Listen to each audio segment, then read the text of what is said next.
कहते हैं कि पूत के पग पालने में दिखते हैं। इस कहावत को चरितार्थ अपने बचपन से और पढ़ाई के बाद सरकारी सेवा में आने से आज तक जो महाराष्ट्र सरकार के प्रशासनिक मुखिया की रूप में पदस्थापित होकर जो हमारे बीच में हैं राजेश मीणा जी, उन्होंने सिद्ध किया है। इनके जो बातचीत करने के जो तरीके हैं, प्रशासनिक जो पकड़ है, उसमें हमेशा मानवीय संवेदनाओं की जो झलक दिखती है, उनको हम समझते हुए इनसे जानना चाहेंगे कि आज तक का इनका सफ़र किस तरीके का रहा। आपको प्रशासनिक मुखिया के रूप में चीफ सेक्रेटरी बनने पर बहुत बहुत हार्दिक बधाई और शुभकामनाएं। सबसे पहले हम जानना चाहेंगे कि आपका यहाँ तक का जो सफ़र रहा वो किस तरीके का?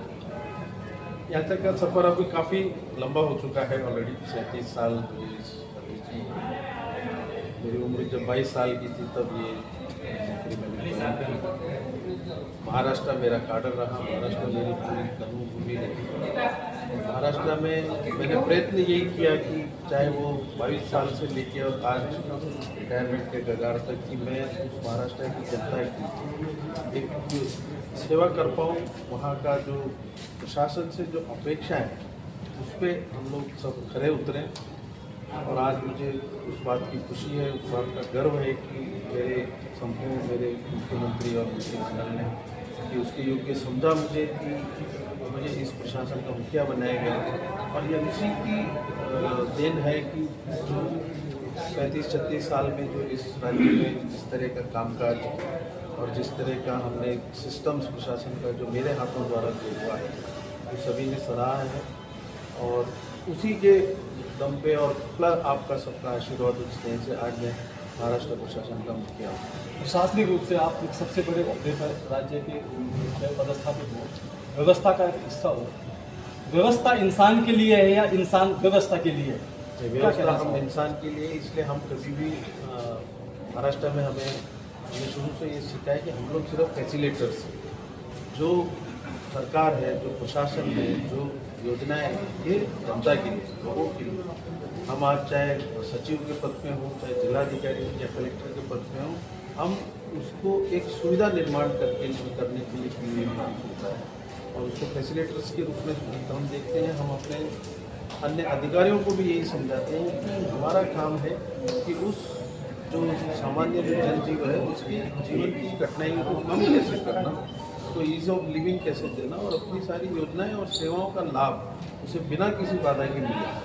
यही हम लोगों का विचार है और उसी विचार से महाराष्ट्र में हम लोग अपना एक सुशासन देने की व्यवस्था करते हैं। आज के IAS जो युवा अफसर हैं उनको आप सत्ता के लालच से बचे और जनता की सेवा भावना से जुड़ा रहे, उसके लिए किस तरीके से क्या सीख देना चाहोगे? आपने ऑलरेडी सीख दे चुके हैं। यही मेरा उनको बोलना रहेगा कि जिस भी सेक्टर में आप काम कर रहे हैं उस सेक्टर में आपसे लोगों की, समाज की, जनता की क्या अपेक्षा है वो पहले आप ध्यान में रखें और फिर उस पर आप उस तरह से काम करें कि उसकी उस प्रोसेस में, उस पूरे प्रक्रिया में लोगों को कम से कम कष्ट हो और सेवा जो है उसको बिना किसी बाधा के उस तक आप लोग पहुँचे। और हम लोगों ने उसका एक साथी बन के सारे हमारे यंग लोगों ने काम करना चाहिए। और मुझे खुशी है कि अधिकतर अभी युवा जो हैं वो नई अभी तकनीक का प्रयोग हो रहा है, बहुत टेक्नोलॉजी का बहुत यूज़ हो रहा है और उन सब के माध्यम से वो ज़्यादा से ज़्यादा सुविधा युक्त सेवा लोगों को देने का प्रयत्न कर रहे हैं। आप हमेशा बातों में संवेदनाओं की बातें करते हैं, संवेदनाओं की भावना की बातें करते हैं। क्या यही संवेदनाएं और भावनाएं सचिवालय में जीवित रह पाती हैं? बिल्कुल है। संवेदना जीवित रखना उस व्यक्ति विशेष का काम है, मेरे में निश्चित है।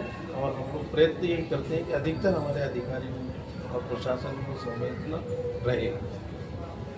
क्या हम जो ग्रामीण महाराष्ट्र है उसमें जो जन की जो योजना है सरकार की, उसको किस तरीके से ब्लॉकचेन और AI सिस्टम क्या वहाँ पर डेवलप हो सकता है? बिल्कुल हो रहा है। और मुझे सौभाग्य है कि मैं ग्रामीण विकास विभाग का भी अपना इस एडिशनल चीफ सेक्रेटरी रहा हूँ 3 साल।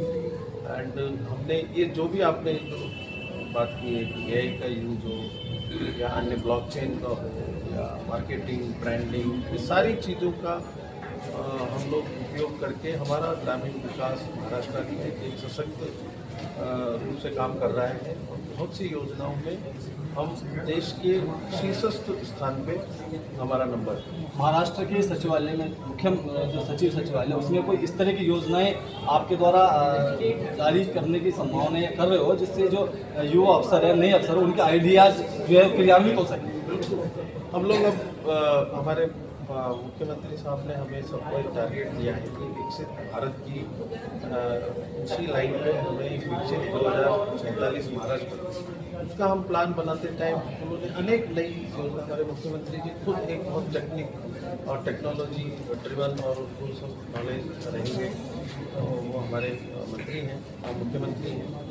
तो हम वो प्लान बनाते टाइम हम ये ज़रूर देख रहे हैं कि जो एक गुड गवर्नेंस और सारे नई तकनीक से युक्त गवर्नेंस, उस दिशा में भी हम हर हमारे युवा ऑफिसर आज काम कर रहे हैं और अनेक लोगों से अनेक बड़ी तकनीकी जो संस्थाएं हैं उनसे हमारा सहयोग चल रहा है और हम निश्चित, हमें विश्वास है कि हम देश की तकनीक का यूज़ करने वाले, सबसे ज़्यादा यूज़ करने वाले राज्य निश्चित महाराष्ट्र ही पधारें और हमारी जो योजना है उनको आप स्वतः देखें और उसमें क्या अगर कोई सुधार की गुंजाइश है वो भी हमें जरूर आप अपना सुझाव दें। ये है महाराष्ट्र सरकार में प्रशासनिक मुखिया मुख्य सचिव राजेश मीणा जी, जिन्होंने न सिर्फ सवाई माधोपुर राजस्थान का नाम पूरे जो देश में सिद्ध किया है कि यदि आदमी अपनी इच्छा शक्ति मजबूत हो तो वह नीचे से उठकर, ग्राउंड लेवल से उठकर और किसी भी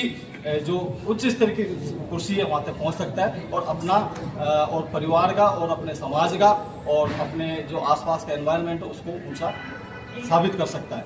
हेमंत कुमार शर्मा, P3 न्यूज़, सवाई माधोपुर।